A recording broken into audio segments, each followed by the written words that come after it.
Hello, I'm Juergen, the Chief Executive of Siemens in the UK, and here is my story. Well, my issues of burnout began about 15 years into my career, and I guess it was a combination of just many years of just literally burning myself out, working extremely hard. I'll be honest, also burning the candle at both ends, because I always had a principle of working hard and playing hard. I was working for a boss who wasn't the overly listening or compassionate type of person, and things just got on top of me. And I started to feel stressed, like I'd never felt stressed before.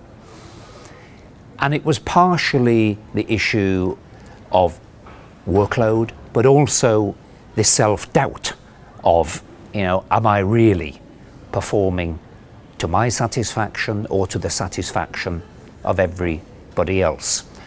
And also my personal life wasn't going perfectly. And very often when stress happens, it isn't one thing, it isn't just work. It's a combination of 2 or 3 factors that all just hit your body, and your body says, I'm not sure I can take any more pressure. What actually happened once I began to understand it was that I had adrenal burnout. So what had happened is every time an episode was hitting me, it was creating a small panic attack. And that panic attack creates a release of adrenaline. And then you have another, and more adrenaline, and more adrenaline.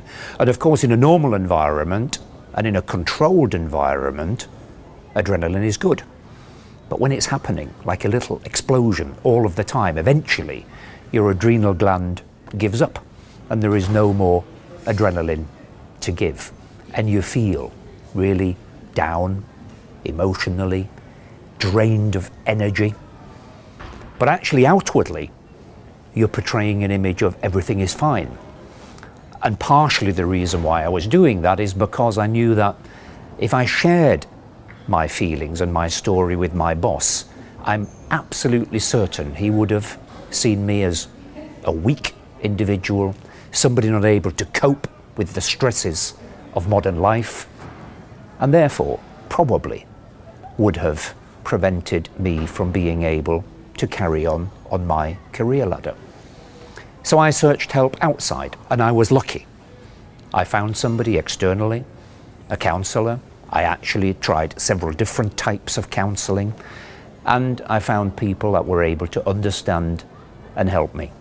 And today, looking back on that, it was one heck of a positive experience. Events like this make you incredibly strong. You now know your limits. I know my limits, so I can feel the signs and I can start to do something about it. Take more time out, do some exercise, make sure that I'm living healthily in everything I do.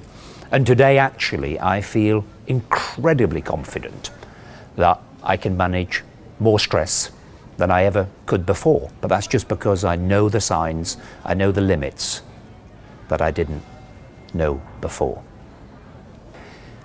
Well, I'm incredibly pleased that we have created an environment where talking about stress and mental health is no longer taboo, like I felt it was when I had a period of very significant stress and burnout. Because the key is that we find ways in which people can get help. And the worst thing that can happen is if you're one of these deep, stressful situations, is that you try and hide it away. There is lots of help out there, and you just need to find a path towards it. Because in the end, if we're all physically and mentally on top of our game, then we're all going to perform best in our life in general and for Siemens.